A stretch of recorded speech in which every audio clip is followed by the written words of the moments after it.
அனைவருக்கும் வணக்கம். விஐடி சென்னை வழங்கும் வாழ்வியல் வழிகாட்டி தொடரில் இன்று கல்வி வளர்ச்சி நாள். நண்பர்களே, பெருந்தலைவர் காமராஜரின் பிறந்த நாள் ஜூலை 15ஆம் தேதி.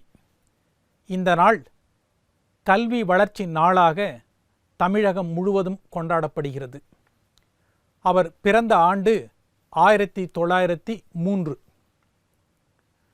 கல்வி கண் திறந்த வள்ளல், கர்ம வீரர், பெருந்தலைவர் என்று மக்களால் அன்போடு அழைக்கப்பட்டவர் காமராஜர். அவருக்கு நிகர் அவர்தான் என்று அனைத்து தரப்பு மக்களாலும் பாராட்டப்பட்ட உன்னத மனிதர் அவர். சிவகாசியில் பள்ளி ஒன்றின் ஆண்டு விழா. மாணவ மாணவிகளுக்கு பரிசு பொருட்கள் வழங்க ஏற்பாடாகியிருந்தது. காமராஜர் பேனாவை பரிசாக வழங்கும்போது எதேச்சையாக பேனாவை திறந்து பார்த்தார். அந்த பேனாவில் நிப், அதாவது பேனா முள் என்று சொல்லுவார்கள், நிப் இல்லாமல் இருந்தது. உடனே, ஏம்பா என்ன இது என்று கேட்டார். பரபரப்புடன் அருகே நின்றவர்கள் பார்த்தார்கள். பேனாவில் நிப் இல்லை. பாவம், சின்ன பிள்ளைகள் பரிசு பேனா வாங்கிட்டு போனா நிப்பு இல்லாமல் இருக்க போது, முதலில் பேனாக்களை சரிபாருங்கள் என்று கூறியிருக்கிறார். எவ்வளவு பெரிய தலைவர், சின்ன விஷயங்களில் கூட கவனமாக இருந்திருக்கிறார்.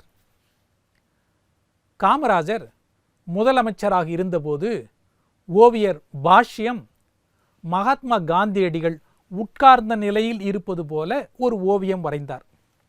அது காமராஜருக்கு மிகவும் பிடித்திருந்தது. அந்த படத்தை எல்லா மாவட்ட கமிட்டிகளும் வாங்க உத்தரவிட்டார். உத்தரவில் எல்லா அலுவலகங்களிலும் இந்த படத்தை ஆங் செய்யவும் என்று தட்டச்சு செய்திருப்பதை பார்த்து ஆங் என்ற சொல்லை மாற்றி இன்ஸ்டால்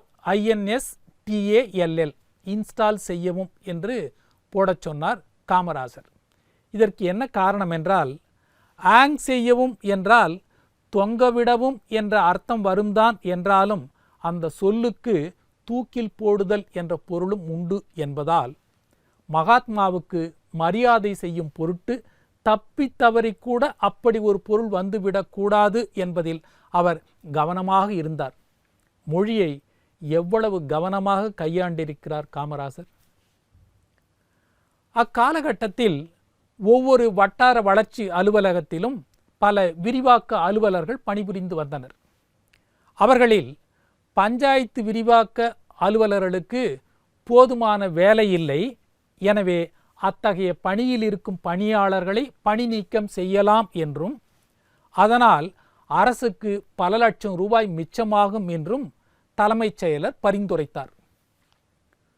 அந்த கோப்பினை, ஃபைலை படித்த காமராஜர் தலைமைச் செயலரை அழைத்து, ஏங்க 234 அலுவலர்களை பணி நீக்கம் செய்ய சிபாரிசு பண்ணியிருக்கீங்க. அவங்க ஒவ்வொருவரும் பட்டதாரிங்க, 5 வருஷமாக அரசாங்கத்தில் வேலை பார்க்குறவங்க, அவங்கள நம்பி குடும்பங்கள் இருக்குது. அவங்கள வீட்டுக்கு அனுப்புனா அவங்க குடும்பங்கள் வீதிக்கு வந்துடுமே, அது பெரிய பாவங்க. அவர்களுக்கு போதுமான வேலை இல்லைன்னா புதிய பொறுப்புகளை கொடுத்து அவர்களை வேலைக்கு வச்சுங்க. அரசின் பணம் மட்டும் எனக்கு முக்கியமில்லை, அரசை நம்பி வாழும் பணியாளர்களின் நலனும் முக்கியம் என்றாராம் காமராஜர். அவரை பார்க்க IAS அதிகாரிகள் வரும்போது அவர் தன் உதவியாளர்களை அழைப்பார். தெருவில் போகிற முடிவெட்டுகிறவர், துணி வெளுக்கிறவர் என மிக சாதாரண வாழ்க்கை நடத்தும் ஏழைகளை கூப்பிடச் சொல்வாராம். அந்த IAS அதிகாரிகள் முன்பாகவே அந்த ஏழைகளை நலம் விசாரிப்பார். என்ன, உங்களுக்கெல்லாம் அரிசி பருப்பெல்லாம் ஒழுங்காக கிடைக்குதா? விலைவாசி நிலையெல்லாம் எப்படி இருக்கு? உங்களுக்கெல்லாம் என்ன பிரச்சனை இருக்கிறது என்றெல்லாம் கேட்டு அவர்கள் என்ன சொல்கிறார்கள் என்று உன்னிப்பாக கவனிப்பாராம். பெயருக்கு ஏற்ப கர்ம வீரராகவும் ஏழை பங்காளனாகவும் வாழ்ந்தவர் கர்ம வீரர் காமராஜர். மீண்டும் நாளை சந்திப்போம்.